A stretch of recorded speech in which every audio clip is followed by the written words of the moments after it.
ஹாய்ங்க. Climate ஒரு மாதிரி இருந்ததுனால வந்து ஆடு குட்டிகள் எல்லாத்துக்குமே வந்து தீவனத்தை வச்சாச்சுங்க. ஆடு பார்த்திங்கன்னா பாருங்கள், சாப்பிடாம வேடிக்கை பார்த்துட்டு நின்றுருக்கு. அந்த ஆடு எப்போவுமே அப்படி தாங்க.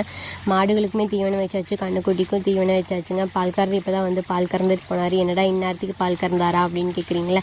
ஆமாங்க, 2 o'clock வந்து கறப்பார். மதியம் ஏர்லி மார்னிங் 4 o'clock வந்து கறந்துட்டு போயிடுவார். அவரே கறந்துட்டு போயிடுவாருங்க, பிரச்சனை இல்லை. கிளைமேட் ஒரு மாதிரி தான் இருக்குது பாருங்கள். மழை வந்துடுச்சு அப்படின்னா வந்து அந்த கட்டுத்தாரில் கால் வைக்கவே முடியாது. ஒரு பழமொழி சொல்லுவாங்கள்ல, ஆடு மாடு இல்லாதவ அடமலைக்கு ராசான்னு. அந்த மாதிரி தாங்க, நம்ம ஆடு மாடு வச்சுருக்கோம், எல்லா கஷ்டமும் பட்டு தாங்க ஆகணும். சாணி வலிக்கிறது தான் வந்து இதில் மிகப்பெரிய பிரச்சனை. மழை வந்துட்டா மாடுகளும் தீவனத்தை திணிச்சு அப்படின்னா வந்து தண்ணியும் கட்டிடலாங்க. தண்ணியும் கட்டிட்டோம் அப்படின்னா நமக்கு இந்த பிரச்சனையே எதுவுமே இல்லை. நம்ம ஜாலியாக மழையை ரசிச்சுட்டு ஜாலியாக வேடிக்கை பார்த்துட்டு இருந்துக்கலாங்க. ஸோ நான் போய் முதல்ல சாணியை வலிக்கிறேன். நம்மகிட்ட 2 மாடு, ஒரு கன்றுக்குட்டி இருக்குங்க. அது போக ஆடுக இருக்குது. எல்லாமே நாங்களே தான் பராமரிச்சுட்ருக்கோம். இந்த மாதிரி நிறைய அப்டேட்ஸ்க்கு மறக்காமல் இந்த சேனலை சப்ஸ்கிரைப் பண்ணுங்கள். இந்த வீடியோவை லைக் பண்ணுங்கள். தேங்க்யூ.